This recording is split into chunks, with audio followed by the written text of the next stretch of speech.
Hi everybody, it's Donna from Purple Pinky Promises. Good day to you. Thanks for joining me. We have this beautiful fall card project that we're going to demonstrate for you today. And we're going to be focusing on the Autumn Hues stamp and dies set from Concord 9th, but we're also going to feature this weathered wood background stamp, which is what is up here first. This little technique that I'm about to show you is really kind of cool. I don't know if you've ever seen any paper that has wood that looks like it's patinaed. Well, we're going to create our own kind of patinaed look here. And so we're going to ink it up first with some Hickory Distress Oxide. And I do ink this up a number of times. As you can see, I had some missing spots that I needed to take care of.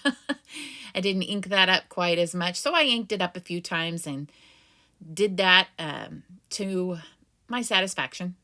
So I won't bore you and show you every single stamp, but I did do that a few times. So now we're going to go in there with some Speckled Egg Distress Oxide.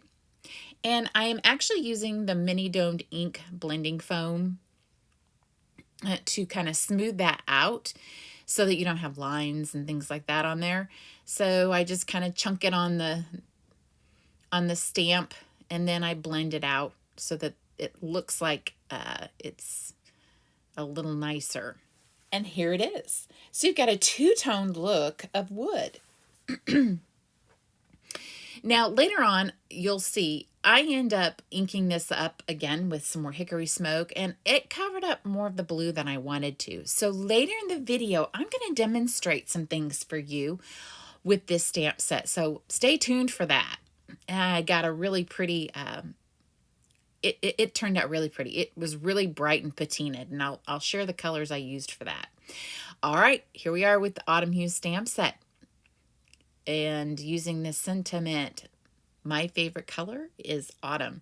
Now you'll see that middle part I did not get stamped perfectly, but that's okay because we're going to actually, the nice part about the dies for this is it singles out the word color so that you can actually stamp it in a different color. So we're focused on that right now, and we're going to die cut the word color out with the banner that is included in that die set. And we're going to grab some leaves from the die set as well. I love it that the the dies for the leaves and those banners and labels are also in that set as well. It's a nice little combo. So now what we're going to do is we're going to die cut some leaves, and we're going to ink them up, and we're just doing some nice oxide ink blending. The colors that we use in this project for these leaves are Seedless Preserves, and that was what I stamped the word color in, and Wild Honey, Ripe Persimmon, and Cracked Pistachio. Those are our leaf colors. And we're going to run it through this little We Are Memory Keepers mini evolution, and now we're going to do some blending. First up is Wild Honey, and all of these are Distress Oxides. And I do stick through the whole process of how I ink these up. So for those of you who are experts at this, you can fast forward or go grab yourself a cup of coffee, some popcorn, whatever it is that's your pleasure. So that was some more Seedless Preserves, and now we're going to go in there with some Ripe Persimmon. That Ripe Persimmon and Wild Honey, those are some of my favorite fall ink colors. I just love those colors. And honestly, folks, my favorite color is autumn. What's your favorite season? Leave me a little comment in the comment section. Tell me what your favorite season is. Mine is most definitely fall, and it's for a number of reasons. Of course, the respite from the hot weather is so welcomed, but I have so many things that go on in the fall. I have a birthday in the fall. My husband has a birthday in the fall. We have our anniversary in the fall. So many beautiful things that happen in the fall. Our kids are in birthdays are in September, and so are their spouses. So lots of wonderful birthdays near fall time or towards the end of summer, the winding down of summer. So I love this time of the year. And of course, I love everything cinnamon and apple. So those are some of my favorite things about autumn and fall. It's wonderful. I love the pumpkin patch. I love such great memories that we've made through the years with not only our kids, but our grands, and bonfires with our best friends, Skip and Lindy, our kids, our grandkids, hay rides with the grands. Those are such, fall to me, of course, Christmas and all the holidays have lots of memory making moments, but we make so many memories around fall.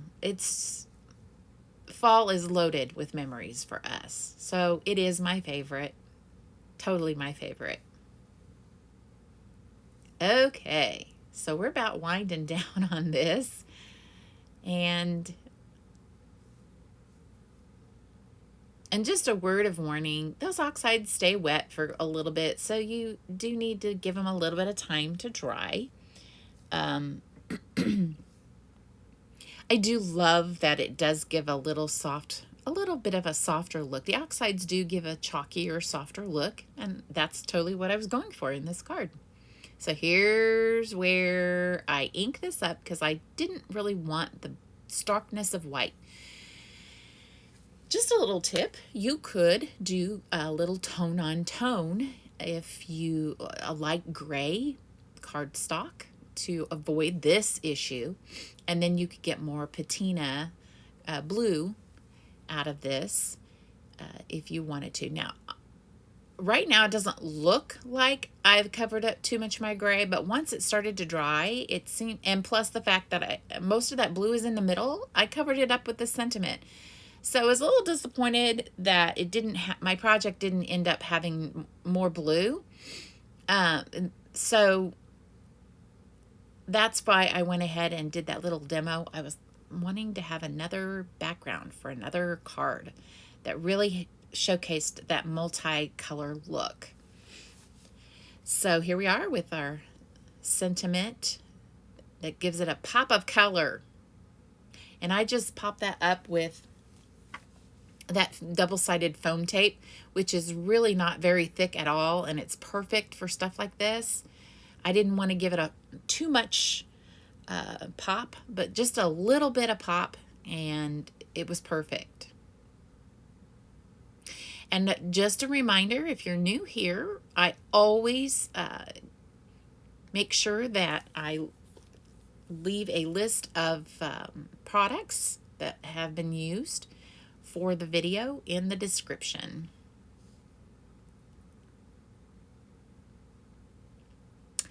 And next, we're going to take some twine. Well, first we're going to adhere our background to the card front. And this card front is a regular A2 size.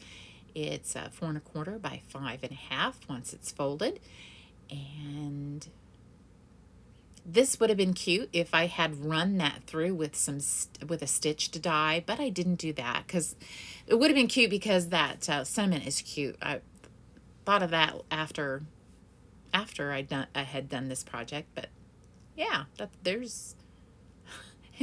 I'm sorry, I don't mean to be distracted, but that glue dot went flying across my craft room, the office here. So it's over somewhere, stuck to something somewhere. Anyway, so there's a little tip for you. If you like that double stitched look, you could run that through a stitched die so that you have that stitched look carry on with the background and with your sentiment. All right, I'm showing you the process that I use to do these little, I call them loop-de-loop twine backgrounds. I don't know what you guys call them, but I call them loop-de-loop twine backgrounds. I make up names for things all the time. So there's my loop-de-loop background. And I basically just fiddle with it till I'm happy with it. And that's exactly what I've done here, is fiddle with it till I'm happy with it.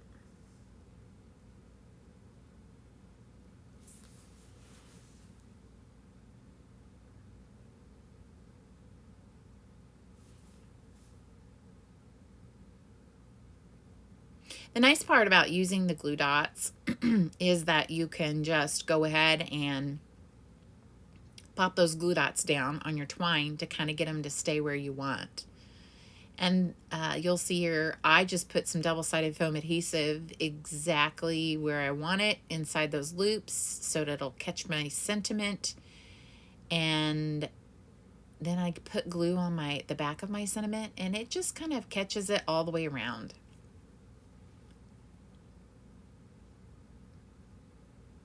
So that's why I'm bringing my sentiment back.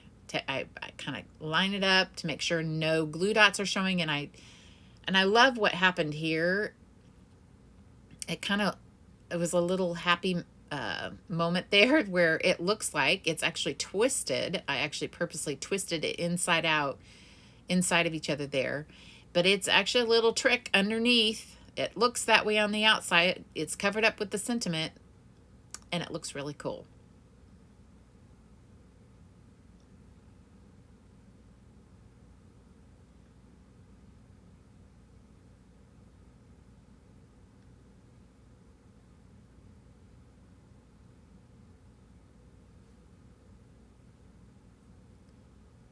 This does require a lot of glue dots to kind of hold it in place. And you just got to make sure that your sentiment is going to cover up all of those glue dots. And now for the double-sided foam. Just popping it in there where I know that it's not going to show behind, outside the boundaries of my sentiment. And right there in the middle is just perfectly fine with me.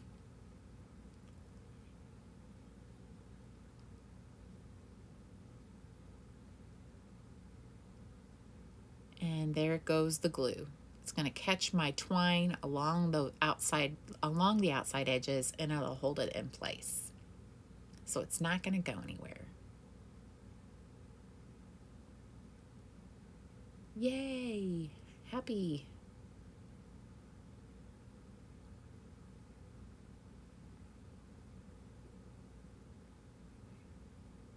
My husband chuckled because I chose my favorite color to stamp the word color. So, and there we are. I did mess with this a little bit just to let you know, the power of editing is amazing. I did fuss with it quite a bit to try to figure out how I wanted it to lay out. And I'm a slow crafter. Anybody else out there a slow crafter? I'm a really slow crafter. Yeah, that's why a lot of my lives take forever. Because I like to chat with you, and I like to take my time. I enjoy the process. So if you're a slow crafter, you're in good company. I'm a slow crafter too. I am not by any means a fast crafter. That doesn't mean that I don't try to rush things along, because it does take forever sometimes. But I am a slow crafter at heart. So if you didn't notice that right there, I just kind of tucked these stems inside of each other to make them crisscross and work right there.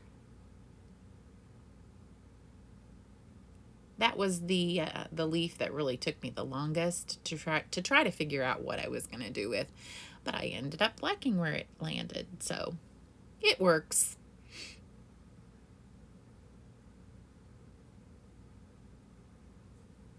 And now we're going to finish up this card with some gems from Catherine Pooler. These are the Tuscany Sequin Mix.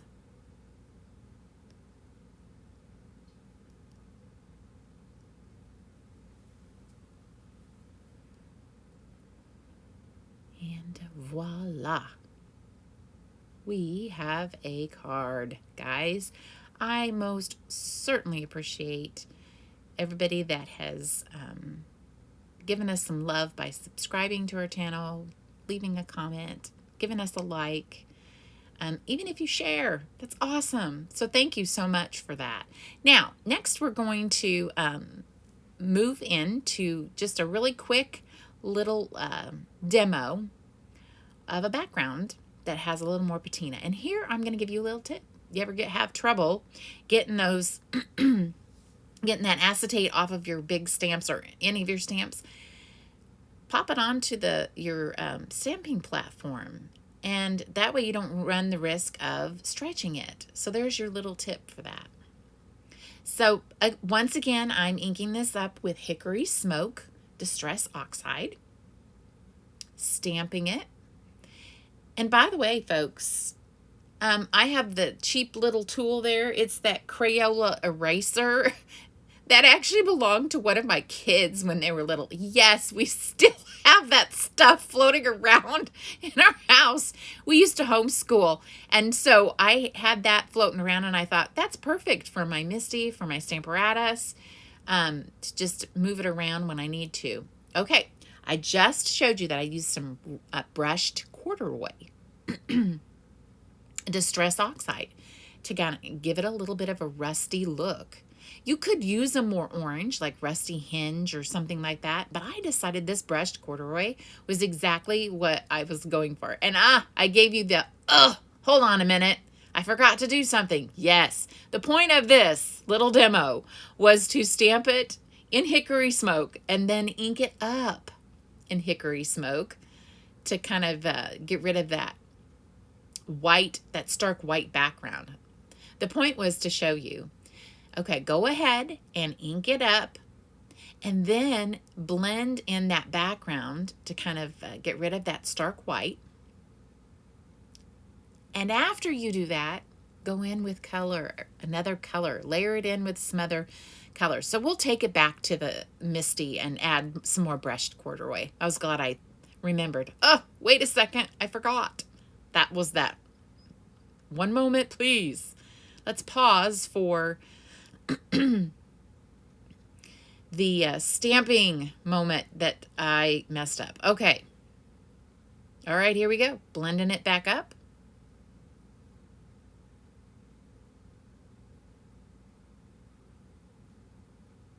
And getting some layers of color. Oh, yes. I loved that. That was great. So I just wanted a subtle bit of rusty brown in there. And now we're going to go in with Peacock Feathers. And I went, you know, it's always easier to add to than take away. So I went light at first and it wasn't quite enough. And so this actually looks kind of beachy. I will tell you, I love that beachy wood color that this turned out to look like.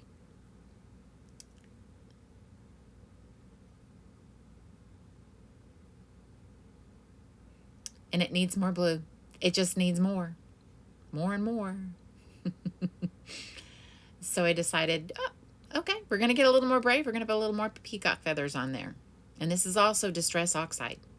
And the reason we're using the Distress Oxides for this technique is because it will layer. It will lay on top of whatever it is that you have just laid down. So it's a great ink to use for this technique.